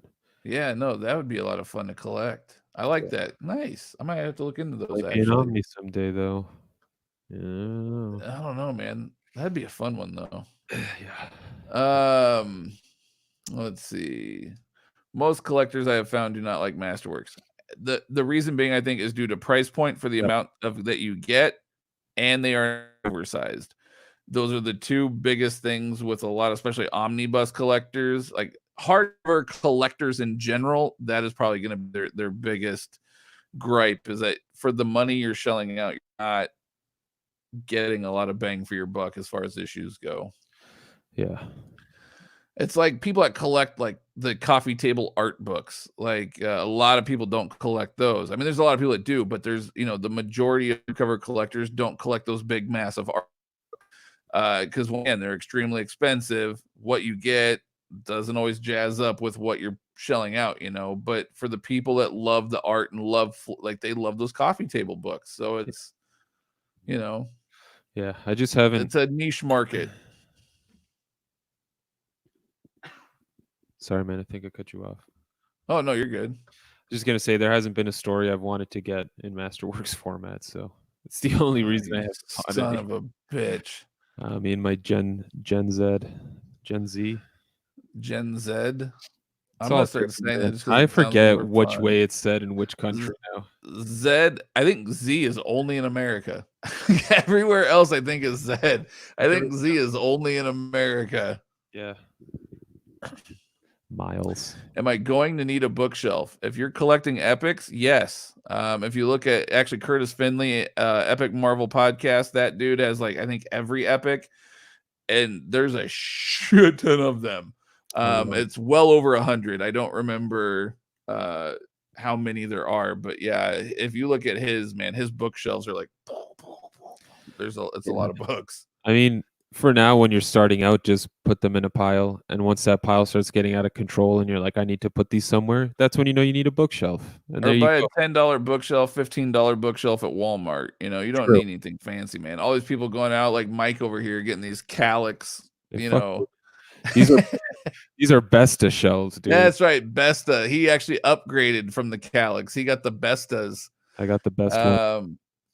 Mine are actually from a Nebraska Furniture Mart. It's a furniture store here where I'm at. We bought these like 10 years ago. So it's kind of got like these cool designs and zigzags. I don't know. I really dig them.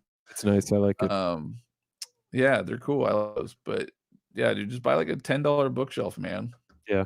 Start small. There was no code. Damn it. The two are X-Men Jim Lee Volume 1 and The Death and Return of Superman New Edition. Were they third-party sellers, maybe? Could that be it? Maybe the third-party seller is like, I don't know how to process an American credit card. Yeah. There's so much more money coming than I expected. I mean, I've been told that Canadians are nice, but Jesus. You gotta look out for their own people first. Yeah, that's cool. Hilarious. That's not normal, and you got away with it. So I got great deals on, dude. You got them for free. That's better than a great. That's amazing. 5-finger digital discount.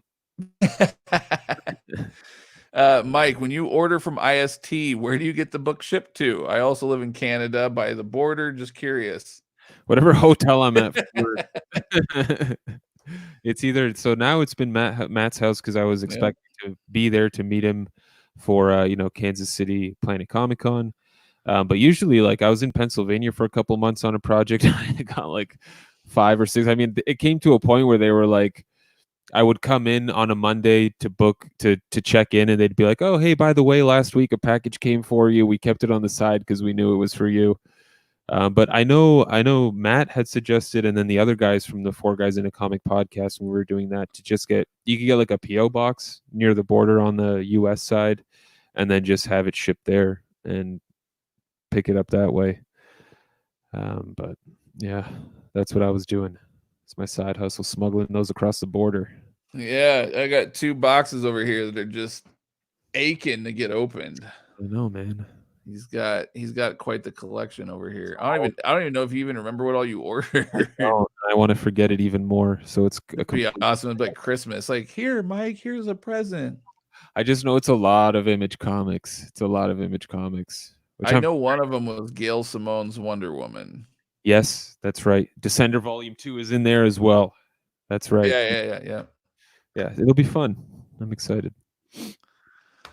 Justin Page. Hey, y'all just subscribed. Hey, man, thanks. We appreciate that. We're getting close to that 5,000. Look at that. I know. Calyx are great. No, I'm not dissing a Calyx. I'm just saying that's what everybody goes for. And I'm just saying he doesn't have to shell out money for his epics for Calyx. But no, I agree. Calyx are cool. I saw them at the IKEA store. I debated them. My wife's like, but why? You have 2 bookshelves that we bought that are fully full. I was like, fair enough. So, can't argue with common sense. Yeah. Let's see here. Most of the Masterworks are now thicker since they're reading the 1980s, and crossovers and miniseries are taking. Oh, that's cool. I didn't know all that. Nice. Yeah, like I'm pretty new to the whole Masterworks thing, and the only reason why I got into it was because of Ghost Rider. And then I heard that, or I discovered somehow by researching it, that Deathlock had a Marvel Masterworks line about crap pants. So I was like, oh, I really want to get that. Yeah. Oh, he said Jim Lee was third party, but the Superman was Amazon Direct. Well, I got nothing, man. You're just a lucky SOB. Right out. Too much disposable income with all those hardcovers and bookshelves with glass doors. Those days are far behind me now. Yeah. That was when he was still in school. Oh, yeah. Still in school, working construction during summer. Good times. Yeah. Now he's growing into a young adult, and I'm just spending a couple $1,000 a year. Yeah. I have the first omnibus of Amazing Spider-Man. I go back and collect the first 2 epics. Nah, man. If you have the omnibus, there's absolutely no reason to double dip unless you. I mean, some people want them all in the same format, so they all look even, what have you. But if you're just into it for reading, like, don't fall in. I cannot stress this enough, and I know this from personal experience because I did this, okay, and I regretted it, so I cannot stress this enough. Do not fall into the traps of people saying like, oh, well, I only collect this format and I have to have everything in this one. Just read whatever you like. If it just so happens that you only like the trade paperbacks or the epics or whatever, and that's all you collect, that's fine. There's nothing wrong with that. But like you're saying, well, I already have the omnibus. Do I need to double? The answer is no, unless you discover that you prefer reading epics over the omnibus, then yeah, sell the omnibus, buy the epics, sure, why not? But if you're one of those people who just doesn't care and you just want the book and some sort of a physical format to read and enjoy for yourself, do not fall into the traps of like collecting for other people and just to say, hey, check out my library behind me. Like, do not fall into those traps, man. I cannot stress that enough. It's easy to. I've been there. I've done that. I've sold I don't know how many books because I've done that. Yep. I'm finally how long have I been collecting them? Like 4 years? Sounds about right. Yeah. Probably around 4 years now. Yep. And I have less books now than I think I've ever had. And I'm finally just now to the point where I'm really happy with what I'm collecting and how I'm collecting, where I don't want to sell a damn thing. Like, and it's the first time I've ever gotten to that point because I fell in the trap of I got to have the largest library. I got to have the best format. I got to have this. I got to have that. So that way I can send pictures of and say, oh, look at me on social media. Like, don't fall into those traps. I mean, if you're loaded and you have a lot of money, by all means, God bless you, sir. Yep. But, you know, a lot of people aren't that fortunate and they're not able to do that. Yeah. And so don't, just collect what you enjoy. Bottom line, end of story. Best words of advice, collect what you enjoy and just don't worry about anything else. 100%. I agree. I was in the same boat, just buying shit to buy it, and then you don't have time to read it, or you're regretting the fact that you bought it, and it's not worth it. It's not worth it. Like Matt said, just buy what makes you happy, buy it in the format that makes you happy. If you're happy you got a deal and there's a little red remainder mark, who gives a shit? Yep. You know what I mean? Just be happy with it yourself at the end of the day. I've seen people freak out over, they said this book was new and it has a tiny corner ding. Like, does that really impact? Like, I mean, if I shelled out a ton of money for it, sure, I could understand. But if I'm getting a book at 50% off cover or something, and it has a tiny little scratch or a ding or whatever, like, come on. Like, that's nothing, man. Like, who the hell cares? Like, I don't know. I understand some people have OCD about that stuff and they're collectors, and I get it. I'm not knocking it. If you can afford it without going into debt and you can do that, that's wonderful. But for those out there, which is a lot of people that can't do that and do end up spending money on credit cards or, whatever, and they can't afford it and they're trying to keep up with the Joneses, man, don't do it. Please don't. Yep. I've done it, man. Don't do it. Just don't. I can't stress that enough. I don't know how else to get that across to people. I've seen it happen so many times, and it's heartbreiking. It sounds really, like you got to do a 5 mistakes I made while collecting comics. Dude, there's more than 5. I should go back and be like, look at my graphic novel collection from 2016. Look at my graphic novel collection now. Do you see anything different? Like you're gonna be like, it's completely different. And then you just bring your wife on for a few minutes and let her rant about all the problems she's had with it too. Oh, dude. Dude. Okay, so going to real quick here. JT, I'm 29, handicapped, living with my mom. I only get $40 a month allowance. Please don't. Just buy what you enjoy, stick with it, man, and just read what you enjoy. That's it. Spend your $40 a month on whatever the hell it is that's going to make you the happiest that month. Yeah, if that's a $40 Omni. It's a $40 Omni. Yeah. If it's 5 epics, whatever. It's a good thing you're doing the Stan Lee stuff too. That'll last you a while in between purchases. Yep. But also, if you are curious, I know quite a few states are doing some kind of universal income thing where they're just handing out money. So be sure to check that out, JT. I don't know what to say. Hey, man, I'm just saying it's tough times for a lot of people right now. And if the government's giving out free money, fucking take that stuff by the fistful. Well, that's not free. Yeah. I mean, you paid for it at some point. Someone paid for it at some point. Yeah. There's no such thing as free money, but Well, hey man, I'll print out some Mike bucks. Mike Bucks. So we should do that for like the Patreon subscribers. 5K. By the way, go to patreon.com/the hardcover comic. And hey, once a year you get to go on a shopping spree in my collection. Holy shit, that'd be amazing. Oh, You earned so many Mike Bucks from donating over the years. You get to pick out like your Hellboy libraries or Big Damn Sin City. Yeah. Oh, that'd be hilarious. Take it all. No, man. JT, thanks for being open and being out there and express. That's very cool of you to do. But yeah, nah, man, don't just buy whatever the hell makes you happy. End of story. Don't listen to what I say or what Mike says or what anybody else says you should buy. Like, don't care about what us. Just look into whatever's gonna make you happy. Buy that. You're set, my man. Yep, 100%. Let's see here. I'm fortunate enough to have friends in Seattle, so I ship my IST orders to them. All about that smuggling life. All about that smuggling life. That's awesome.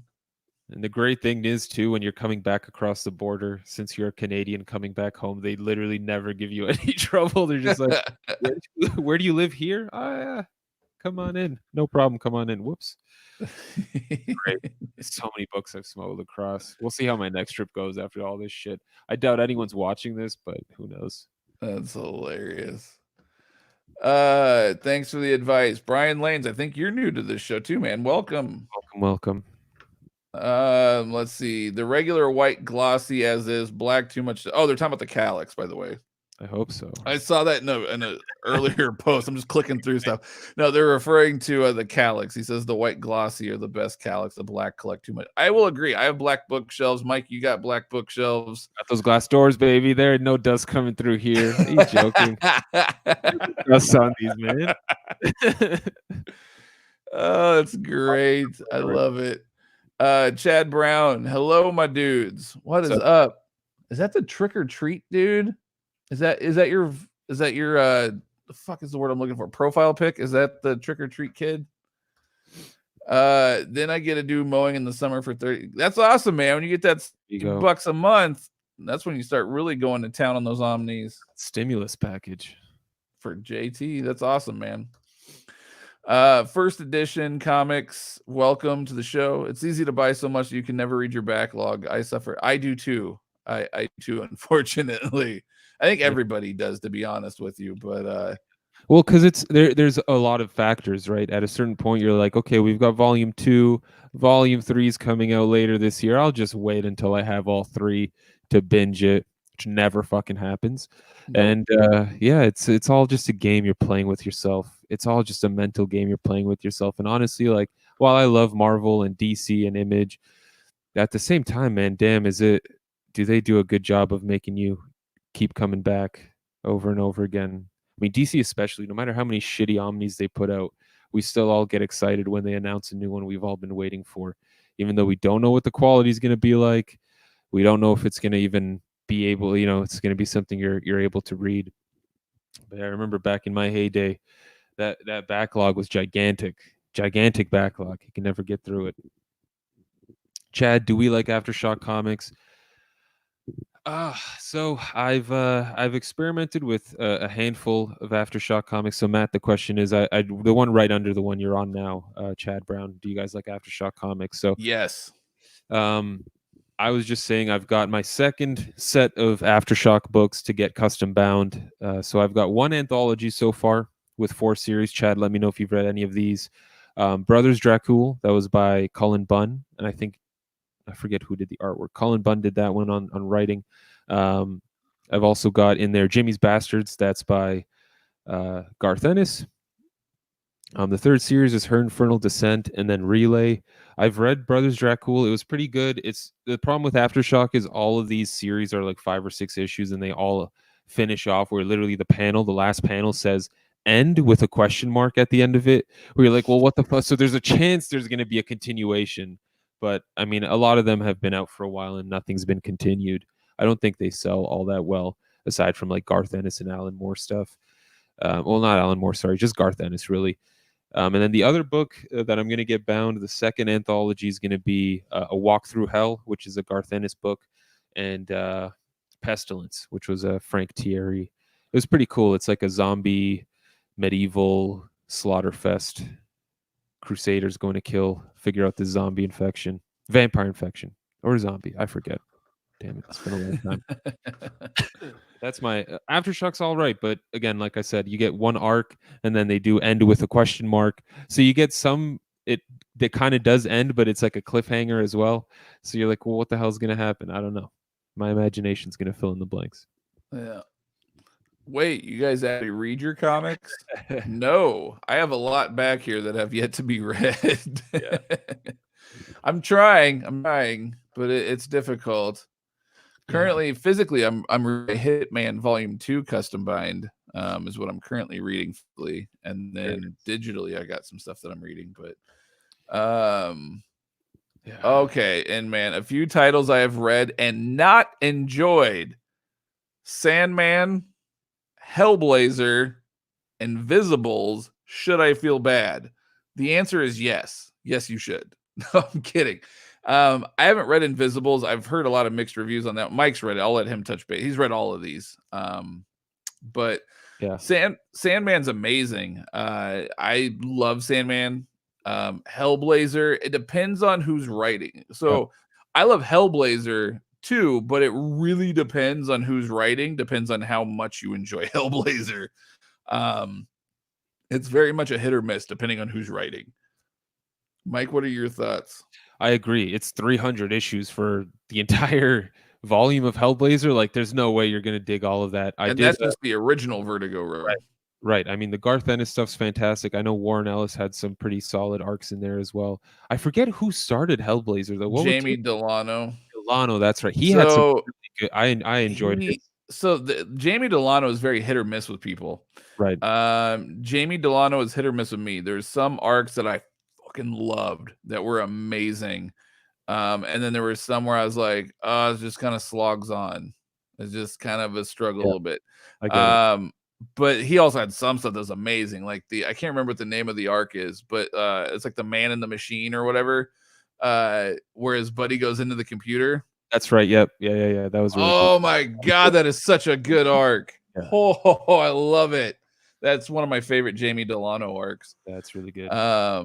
So yeah, no, it's good. And Sandman's great. You just can't binge it. It's Sandman's another one. It's like a slow burn. You can't binge it. Invisibles is, I enjoyed it. I know it's hit or miss for a lot of people. It has its ups and downs too. It's kind of a slow burn. It's tough to get into at the start, but it really gets going. And I'm a huge Grant Morrison fan. The video for tomorrow's spoilers is my top 10 favorite Grant Morrison stories. So, dude, I mean, Invisibles is it's not on my list because the thing is, I love Grant Morrison a lot, and so I know a lot of his like history, and I've listened to a lot of interviews and shit like that. So when I heard him on like Fat Man on Batman, for example, he said that when he was writing Invisibles, he was actually he was trying to make himself the main character, King Mob, and he was doing things that the character in the book was doing, and he was seeing it influence his life. So in the book, the character gets incredibly beat up, and then in Grant Morrison's real life, he got a pretty bad facial infection that was like eating up his skin, and so he started. And so if I know background info like that, I get a lot more excited reading a book from that creator because I know these little inside details, and I know the thought and care that went into the book. But I can understand if you didn't like Invisibles. It's definitely not for everyone. Definitely not for everyone.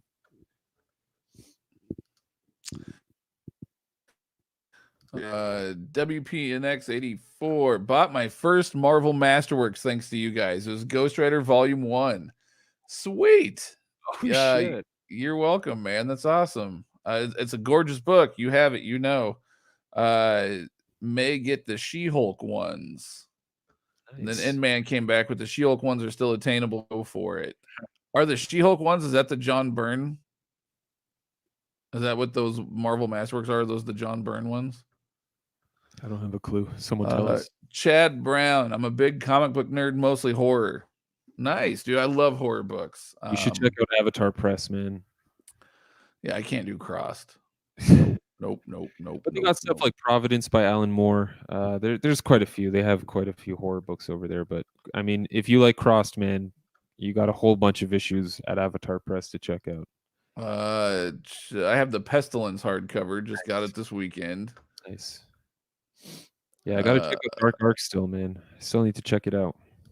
It's on my short list. Andrew Nutt, do you guys have any videos on how to get trades custom bound? Yes, Mike actually has a couple videos where he shows how to prep custom trade paperbacks, etc., for custom binding. Check out the Wildstorm. I actually mixed a little bit of floppies and trades in there, so you get a taste of both worlds. Nice. They do recommend I do Fantastic Four Epic Collections after I finished Amazing Spider-Man. I agree with that one, actually. I mean, like I said, if you got the money and you're interested and you really like Stan Lee's writing and stuff, I do recommend Fantastic Four. It takes about 10 or 11 issues before it really kind of starts to get going. But once it does, it's a lot of fun. I do recommend Fantastic Four. It's one of my favorites. First edition, I was planning on taking both of the Black Panther Marvel Masterworks and doing a custom bind. No, that's, I mean, if I got them for like a really good price, that would be cool to do. I guess my only thing is I'd be afraid to take those fuckers apart. I know. Like I would be terrified to prep those. So well bound, and I might send those into the bindery and just be like, I'll pay you the extra money if you guys can prep these. I'm afraid to prep these. I don't think I could take an X-Acto knife to them. I'd feel horrible. No, I don't. Yeah, I don't even know if that would work, man. Yeah, I don't think I could do it. He's read about 10 issues of each, and it's a struggle. Recently started reading Hellblazer from the beginning. Still in the middle of Delano stuff. I agree, it's hit or miss. Looking forward to Ennis' stuff. Yeah, Ennis' stuff is great. I cannot wait for his Omnibus to drop. His Omni is it's gonna be awesome. I'm really gonna look forward to that one. Yeah, the Man in the Machine or whatever that one's called, Delano's run though. Fuck, that one was good. I like that one a lot. And the one the little girls become as like I think it's the very first arc of this one where the little girls are the guys' wives or whatever. And Constantine rescues them. That one was a good arc too. I enjoyed that one a lot. If anyone is curious, Matt did at some point have a Hellblazer custom bind set. So check out to see not all 300 because it was off. I think it was like issues 1 through 200 or so, something like that. Yeah, so if you're curious what that looks like on a bookshelf or in general, it's one of these days I will bind them myself. That one was actually not one that I did myself. I actually bought those off of somebody else and money got tight and I had to part ways. But those are ones that I would redo and I would get them done myself. Do designs a little bit different and stuff too, make them my own. But sure. I read the one where the buddy was destroyed in the computer. That's such a good arc. I love that arc. Love most of Grant Morrison's work as Animal Man. Yes, Animal Man's one of our all-time favorites as well. It's one of the greatest books in the history of books. It's wonderful. Chad Brown, I have Image, Dark Horse, DC, IDW, Vertigo, Junji Ito. Oh, I know what that is by Viz Media. Nice. Good stuff. Yeah. Not Byrne for the She-Hulk. So it is not the Byrne stuff. But that's all right, because Byrne's coming out with his own omnibus. Well, he's not coming out. Marvel's releasing a Byrne She-Hulk omnibus, though. So that'll be fun. That'll be good. It's a good read. I don't think I would ever get the omnibus, though. Did you enjoy Seven Soldiers? I read it once, sold the Omni. I enjoyed it and then sold the Omni as too, because I couldn't see myself rereading it, but I did enjoy the book. I think I'll reread it. I reread everything by Grant Morrison just because there's always something you miss the first time around. So I'm a huge fanboy. I mean, it's even the stuff by Grant Morrison that I have that I hate is still on my shelf because maybe someday he'll come over and realize how big of a fan I am. And we can be friends. He'll be like, "Hey, you want me to teach you my magic trick?" I'll be like, "What?" And he'll say it again, and I'll say, "What?" And he'll say it again, and I'll say, "Sorry, I can't understand your accent." He'll say, "Well, we can't be friends then." She-Hulk is Stan Lee and David Kraft. Are you guys on Facebook? Personally, yes, but not like the hardcover comic. We don't have we don't have like a page or anything for people to like. We are on Instagram. We are also on Twitter. I am not really on social media that much, unfortunately. So Twitter hardly ever gets anything posted to it. Instagram is probably our busiest one that we're active on. I haven't posted lately. I need to. I have stuff to post. I need to post it. Mike does a pretty good job though of posting and interacting on Instagram. Try. So the Hardcover Comic on Instagram. Yep. JT, I'm trying to get all the way to Gwen's death before I buy anything else. I have to set myself a goal. Yeah, dude. No, that's a great idea. Yeah. The fact that you're actually not buying until you read stuff is great. That's actually the best mentality to have, and I think we all are jealous of you being able to do that, and we're not. Yeah. Especially once you catch up, that'll be huge. Yep. The Burn Omni has a gap in it. Uh-oh. It does have a gap, but I mean, I haven't read the issues that are missing. I don't know how big on She-Hulk continuity fans are.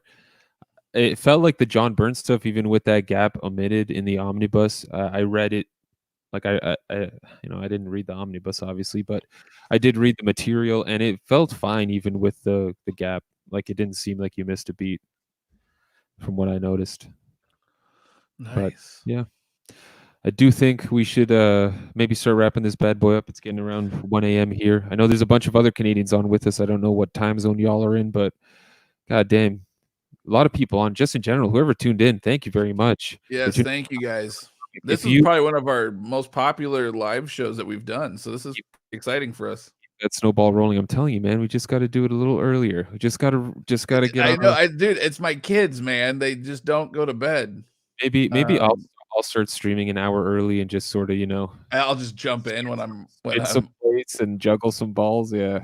What is up with you and these innuendos late at night? Yeah, I don't know, man. Juggle some balls, pipes. But if you stuck around this long and you are still not subscribed to us, it kind of makes sense that you do, because it seems like you enjoyed it since you stuck around. We post content daily. We try to anyway. I think we miss a day here or there once or twice in a week. Usually the weekends don't get much stuff posted. It's usually Monday through Friday. Yeah. And so it's primarily Mike, because I'm working on. I got some haul videos I'm going to be doing. I'm just not very good at like the video editing side of things. Like it takes me longer to do those things, and I just don't have the spare time. Unfortunately, it sucks. I want to do more. I really do. But Mike does a really great job. But I do have some haul videos, or not haul, but overviews, I guess you could say, that I need to do. I'm also got a really good idea upcoming for a reread that I've done for, well, I'll just throw it out there. It's for The Crow, special edition James O'Barr, one of my absolute favorite books of all time, as well as one of my, by far, my all-time favorite movie. So nice. I'm very excited to do that video too. Yeah, hit that like button too to help us out a little bit. If for our patrons who are on, I know like Jeremy was on watching, so we're doing it'll be going on live after this. I'm going to do the drawing. We'll see who wins this Harleen hardcover giveaway. If you are curious to know what the hell it is we're talking about, we have a Patreon, the hardcover comic, where once a month for as little as $1, you get a chance to win a book that is worth far more than a single dollar. So I mean, that's it, a single dollar. Way less, half the price of a cup of coffee. You could win an omnibus at some point. I mean, if we build up to it, that would be nice. We're not too far off. Yeah, we're not too far off. We've actually ramped up quite a bit this last month. So thank you. Huge thank you to all of our Patreon supporters. I know when we initially started this, we didn't really think participate, I guess. I don't know. I guess we'll see what happens. And for like the first 2 weeks, we had like nobody, and we were like, maybe this wasn't such an idea. But then it started ramping up, and people are now supporting. So we greatly appreciate it. And man, just thank you guys so much for everything. Whether you guys are just subscribers or Patreon support, whatever it is, seriously, from the bottom of our hearts. Yeah, it's great.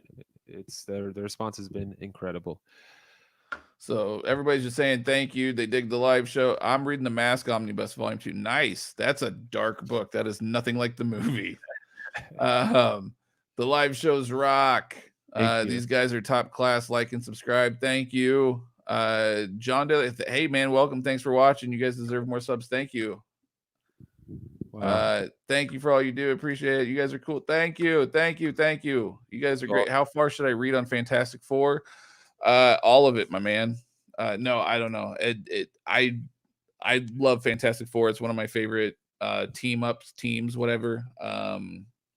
There's a lot of good Fantastic Four to read. There's also, you have at this point 60 years worth of history. So I mean, you got a lot. You have 60 years worth of Fantastic Four, my man. It's hard to say. Yeah. I will say the one that hit me the hardest was by far Hickman's run on Fantastic Four, but those ones are a little bit harder to collect right now. So yeah. But anyways, thank you guys very much for absolutely everything. It's truly appreciated. Mike's going to do the drawing. So for our Patreon subscribers, stay tuned for that, and we'll get your book ordered. And until next time, power is yours. You stay classy, internet.